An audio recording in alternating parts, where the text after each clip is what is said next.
Assalamualaikum warahmatullahi wabarakatuh. Apa kabar murid-muridku semua? Anak-anak kelas 3. Papa harap kalian dalam keadaan sehat, dalam keadaan baik, dan keadaan masih semangat untuk menuntut ilmu. Baiklah, sekarang kita akan melanjutkan pembelajaran kita yaitu tentang fikih. Ini adalah materi kedua dalam bulan ini. Kemarin kita sudah membahas tentang perbedaan sholat sunnah dan sholat fardu. Dan kita sudah membahas tentang pembagian-pembagian sholat. Dan kita sudah masuk kepada sholat sunnah rawatib. Sekarang kita akan membahas lebih dalam lagi. Are you ready? Apakah kalian siap? Yes, Bapak harap kalian sudah siap. Pembelajaran kita mulai dengan satu pertanyaan, yaitu kenapa kita harus sholat? Ini pertanyaan yang harus kita tanyakan. Kenapa kita harus sholat? Kenapa Mahera harus sholat? Kenapa Fahri harus sholat? Kenapa Fadel harus sholat? Kenapa kelas 2 harus sholat? Kenapa seorang orang Islam harus sholat? Kenapa? Kita jawab. Ada jawabannya dalam Al-Quran. Bismillahirrahmanirrahim. Wa ma khalaqtul jinna wal insan illa liya'budun. Apa artinya? Dan tidaklah aku menciptakan jin dan manusia melainkan untuk beribadah kepadaku. Jadi, kata Allah itu menciptakan jin. Jin itu adalah makhluk ciptaan Allah yang tidak kelihatan. Kalau manusia kelihatan, kalau jin tidak kelihatan. Jin dan manusia melainkan untuk beribadah kepadaku. Kepadaku siapa? Allah. Jadi manusia itu tujuannya diciptakan cuma satu, yaitu beribadah. Apa saja beribadah itu? Kita bisa lihat di bawah. Contoh salah satu ibadah yaitu salat. Kenapa? Salat adalah ibadah paling utama dan merupakan kewajiban kita sebagai ciptaan Allah. Tuh, jadi salat adalah ibadah paling utama. Kemarin sudah dijelasin bahwasanya perkara utama yang akan ditanyakan ketika dihisab nanti adalah perkara salat. Siapa saja yang diberikan kesehatan tapi tidak menggunakan kesehatan untuk salat, maka akan dipertanyakan. Siapa saja yang sudah diberikan waktu, apakah waktu yang banyak dengan umur yang panjang, apakah waktu dan umurnya digunakan untuk sholat, dipertanyakan. Beruntung bagi orang-orang yang mampu menjawabnya dengan kata iya, iya saya sholat. Bagaimana yang tidak menjawab, apalagi ragu-ragu. Nah, baik, yang kedua, ibadah itu apa sih namanya ibadah? Salah satunya contoh, berbakti kepada orang tua. Kenapa kita harus berbakti kepada orang tua? Karena orang tua adalah orang yang telah melahirkan kita, yaitu ibu kita, dan membesarkan kita, yaitu ayah dan ibu kita. Maka salah satu bentuk ibadah adalah kita berbakti kepada orang tua. Ingat kalian, mulai sekarang ketika kalian sudah belajar tentang fikih, belajar tentang akidah, maka kalian harus berbakti kepada orang tua. Apa arti berbakti kepada orang tua? Kalian harus mengikuti perkataan orang tua dan membantu pekerjaan orang tua di rumah, khususnya kalian yang lagi di rumah. Sekarang waktunya untuk kita membantu orang tua di rumah. Selanjutnya nomor 3, bentuk ibadah yang ketiga yaitu membaca Al-Quran. Kenapa membaca Al-Quran? Karena Al-Quran adalah petunjuk bagi kita dalam menjalani kehidupan. Al-Quran adalah petunjuk kayak apa? Petunjuk kehidupan kita. Misalnya kita mau cari hukum, misalnya hukumnya makan tapi makanannya hasil curian, apakah boleh? Kita buka Al-Quran, ternyata kata Al-Quran nggak boleh. Kita pengen cari tentang sholat, di dalam Al-Quran ada tentang petunjuk tentang sholat. Jadi Al-Quran adalah petunjuk kehidupan. Selain itu masih banyak lagi yang bisa dijadikan ibadah. Contohnya, kita belajar, kita niatkan untuk ibadah kepada Allah, maka akan jadi ibadah. Kita bekerja, menulis, semua bisa jadi ibadah ketika kita niatnya kepada Allah. Jadi semuanya bisa jadi ibadah di kehidupan kita. Yang penting niatnya kita lillahi ta'ala. Oke, sampai sini.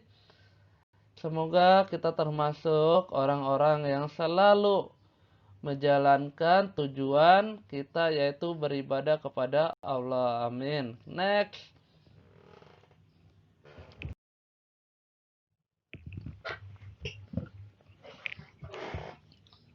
Baik, Pak Wahab mengulangi lagi. Salat sunnah rawatib terbagi atas yang pertama yang muakkad. Muakkad itu adalah salat yang sangat dianjurkan. Kenapa dianjurkan? Karena Rasulullah mengerjakan.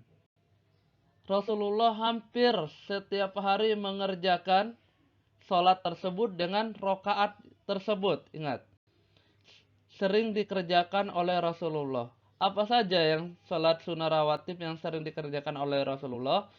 Itu dalam hadis ada 5. Yang pertama, 2 rakaat sebelum, lihat, salat sunnah 2 rakaat sebelum. Kalau sebelum bahasa Arabnya qobliyah, ingat, yang pohab kuning. 2 rakaat sebelum salat zuhur. Jadi Rasulullah itu sering mengerjakan salat sebelum salat zuhur. Rasulullah mengerjakan salat sunnah 2 rakaat yang dinamakan salat sunnah qobliyah zuhur. Qobliyah, arti qobliyah adalah salat sunnah sebelum salat zuhur.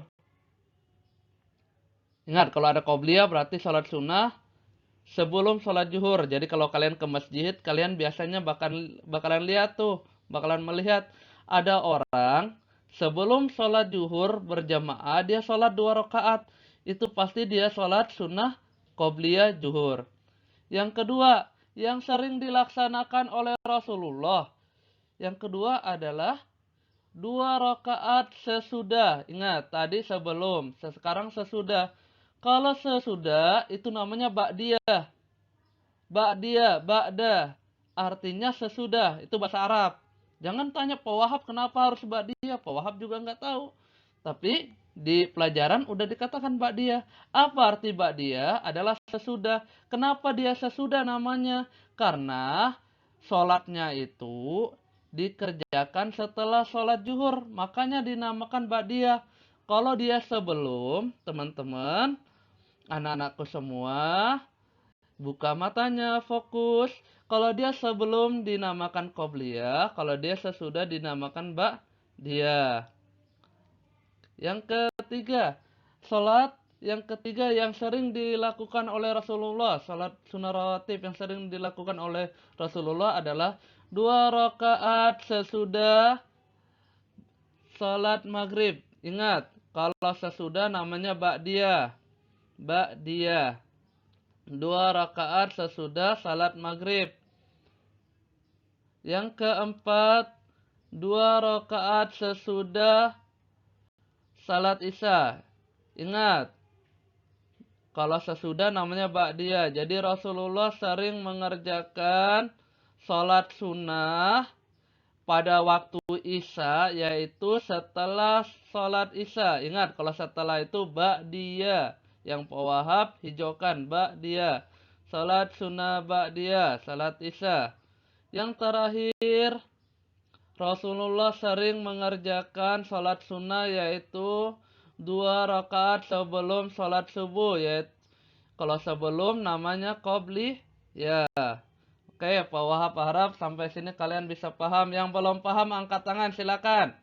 Pak Wahab hitung 1, 2, 3. Nah, Pak Wahab nggak lihat lagi. Nanti chat aja kalau nggak paham. Next. Wah, ada fotonya Pak Wahab keluar.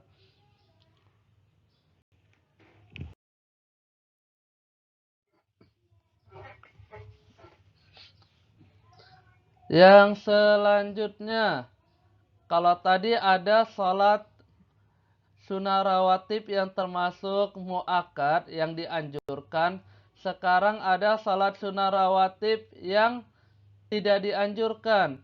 Tidak dianjurkan artinya adalah sholat sunnah yang tidak sering dikerjakan oleh Rasulullah. Bukan Rasulullah tidak sering mengerjakan sholatnya, lebih ke rokaatnya. Misalnya, contohnya kita lihat. Yang pertama, 2 rakaat sebelum qobliyah salat zuhur. Kalau di buku dikatakan ketika Rasulullah sudah mengerjakan yang muakkad, Rasulullah mengerjakan lagi tambah 2. Berarti yang tidak, kadang-kadang Rasulullah itu mengerjakan 4 rakaat. Ditambah 2 berarti itu yang tidak sering. Berarti 2 rakaat sebelum qobliyah salat zuhur. Berarti kalau ada 4 rakaat untuk salat qobliyah zuhur itu tidak sering. Tidak dianjurkan. Yang dianjurkan adalah 2 rakaat. Ini kita next. Ini karena sama. Yang selanjutnya 4 rakaat sebelum salat asar. Ingat, 4 rakaat. 4 rakaat ini tidak dianjurkan. Malah yang dianjurkan adalah 2 rakaat untuk salat asar. Selanjutnya yang tidak dianjurkan oleh Rasulullah adalah 2 rakaat sebelum salat maghrib. Ingat, tadi yang dianjurkan adalah sesudah salat maghrib. Dianjurkan artinya Rasulullah itu dilihat oleh para sahabat melaksanakan sholat itu ketika sesudah sholat maghrib. Kalau qobliyah berarti para sahabat sering melihat bahwa Rasulullah ketika sholat sebelum sholat maghrib Rasulullah kadang-kadang mengerjakan, kadang-kadang tidak. Berarti sangat tidak dianjurkan. Paham sampai sini? Oke, Pak Wahab garis bawah yang di atas. Ingat, di atas itu di bukunya dijelaskan hampir sama dengan yang dianjurkan. Sebenarnya itu tidak sama, cuman yang tidak dianjurkan adalah ketika sholatnya ditambah rakaatnya 2. Misalnya, qobliyah yang muakkad sudah dikerjakan, yang 2 rakaat ditambah lagi 2 rakaat. Berarti itu tidak dianjurkan, walaupun bisa tapi tidak dianjurkan.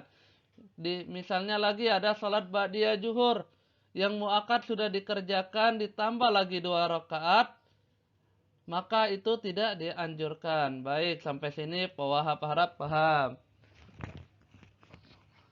Next. No, ada gambar Pak Wahab situ keluar.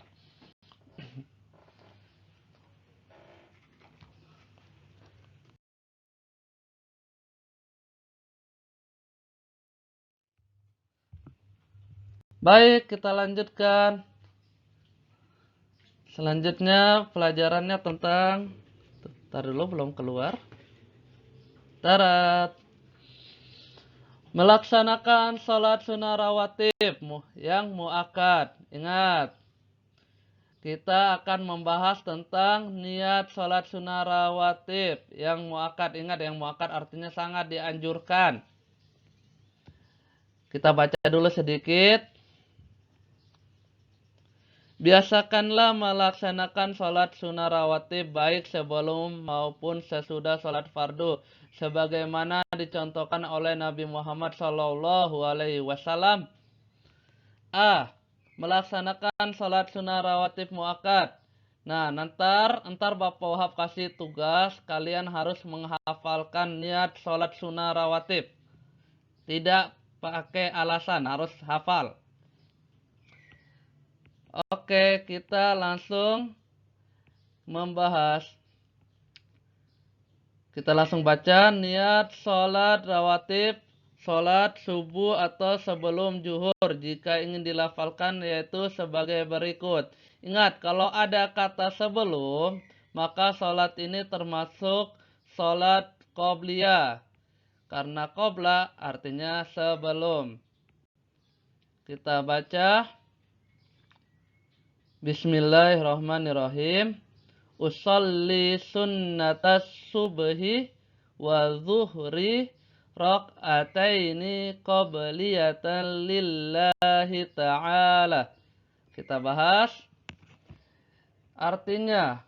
Kemarin Pak Wahab udah jelaskan kalau ada kata kerja di belakang alif itu bermakna saya. Saya, lihat, niat sholat sunnah subuh atau zuhur 2 rakaat karena Allah Ta'ala. Nah, jadi niat sholat sunnah itu hampir sama kayak niat sholat fardu, cuman yang diganti adalah ini sunnahnya kalau fardu ini sunnah, terus di depannya masih sama. Tergantung kalian mau sholat apa. Misalnya kalau masuk sholat subuh, maka kalian bilang subuh, sholli sunnatas subhi. Kalau masuk waktu zuhur, maka kalian bilang usolli sunnatas zuhri. Paham sampai sini? Selanjutnya, berapa rakaat? Yaitu 2 rakaat. Rak'ataini. Rak'ataini artinya 2 rakaat. Dalam apa salatnya? Apakah dia sesudah apa sebelum? Kalau dia sebelum, maka makainya qobliyatan. Qobliyah. Qobliyah. Kalau dia sesudah, makanya adalah ba'diyah. Ba'diyah. Lillahi ta'ala. Karena Allah ta'ala. Ntar ada 2 versi. Ntar kalian mau pakai yang mana? Ntar Pak Wahab anjurin. Lanjut. Sampai sini paham? Kalau yang paham silakan angkat tangan. Oh, Pak Wahab nggak lihat. Nanti kalau yang nggak paham WA aja ke Pak Wahab. Lanjut.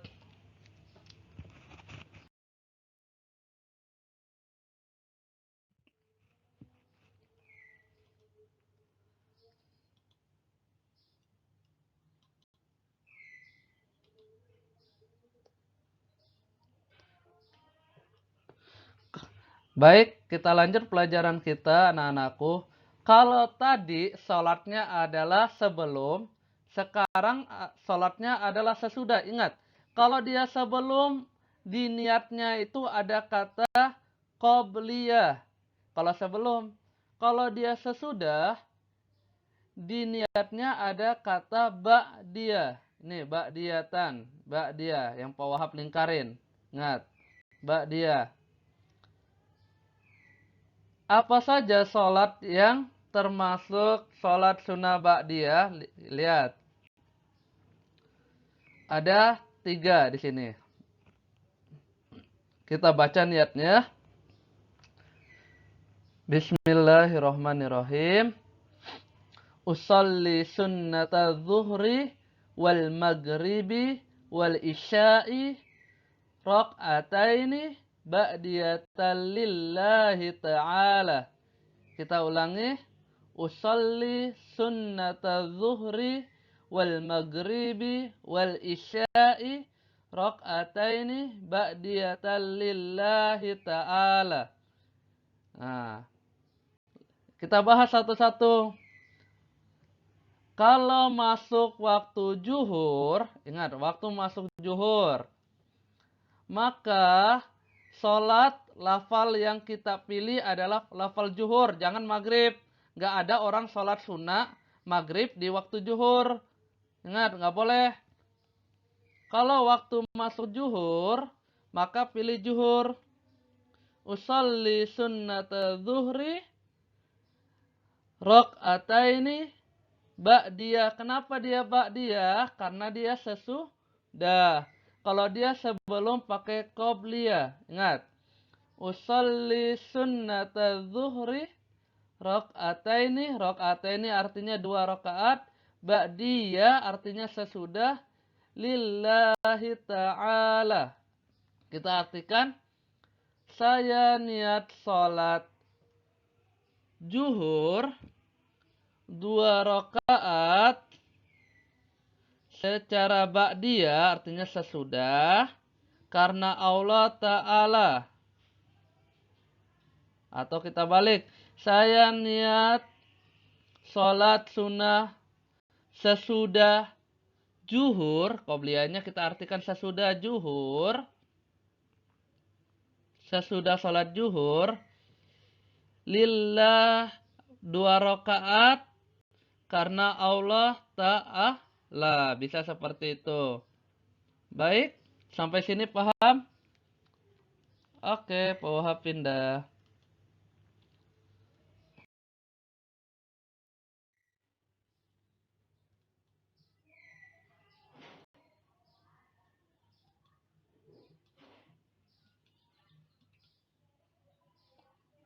Oke, sekarang adalah versi yang Pak Wahab anjurkan mungkin.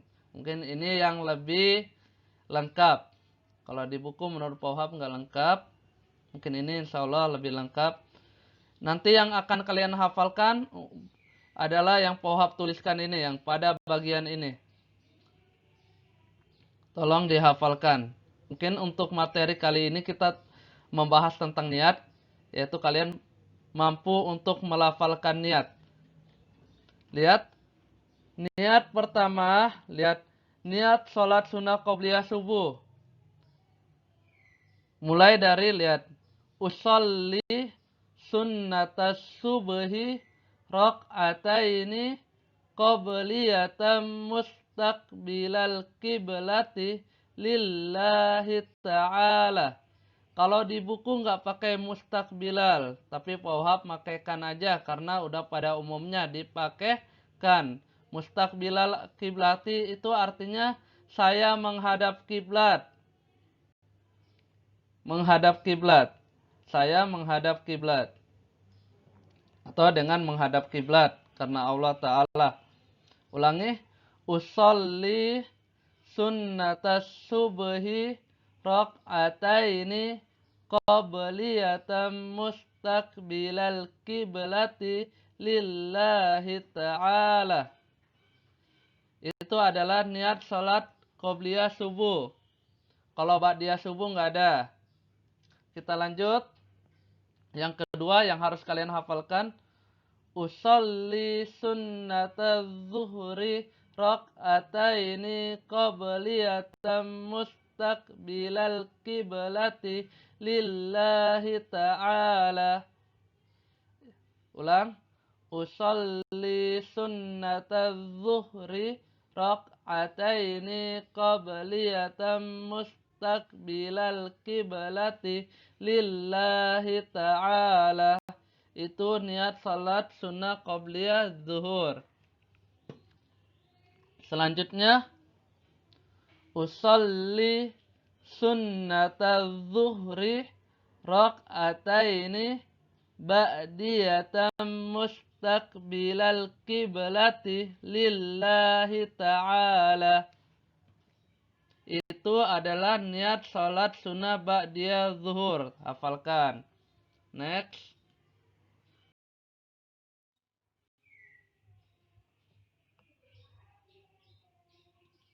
Kok belum muncul? Sabar. Oke.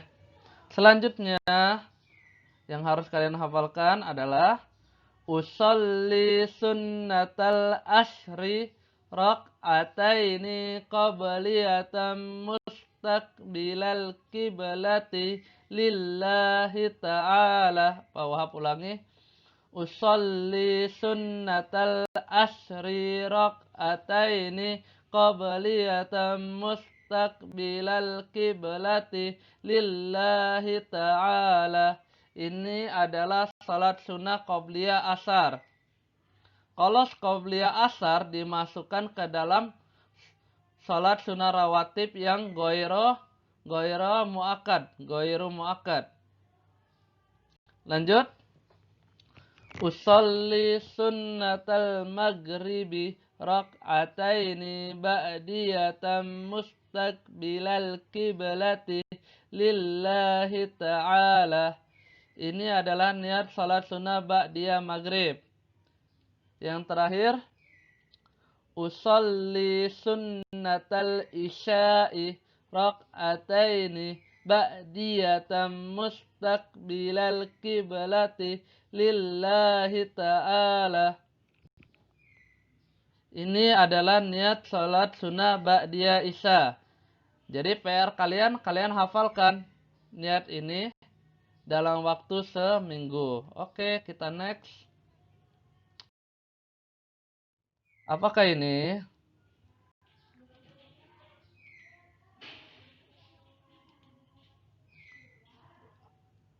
Ya, sedikit Pak Wahab berikan penjelasan. Dalam melaksanakan salat sunnah rawatib goiru muakkad, cara melaksanakan salat sunnah rawatib goiru muakkad sama dengan salat sunnah rawatib muakkad. Jadi salatnya sama, baik gerakan maupun bacaannya sama. Yang membedakan hanyalah niatnya saja. Untuk lafal niat salat sunnah rawatib goiru muakkad sama dengan salat sunnah rawatib muakkad. Hanya menyesuaikan jenis salatnya dan jumlah rakaatnya. Jadi pada dasarnya niat sholat itu sama aja. Cuman yang membedakan di niatnya yaitu ada kalau sholat fardu berarti fardu. Kalau niat sholat sunnah berarti ada kata sunnahnya di situ. Terus dari segi jenis sholatnya dan jumlah rakaatnya itu saja yang membedakan. Baik, kita lanjut.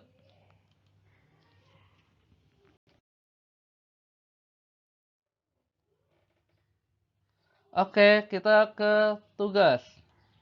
Tugasnya apa ya? Tugas 1. Buatlah video tentang hafalan niat salat sunnah rawatib yang sudah Bapak tulis di video. Ingat, buatlah video, jadi kalian hafalkan dulu niatnya. Terus setelah sudah hafal, kalian buat video, direkam, suruh orang tua kalian ngerekam. Setelah itu video itu kalian kirim ke Pak Wahab.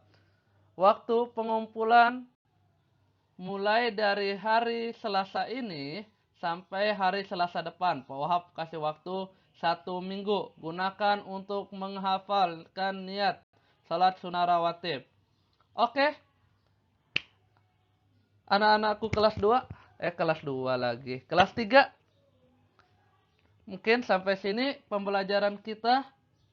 Pak Wahab harap apa yang kalian pelajari hari ini bisa bermanfaat bagi kehidupan kalian.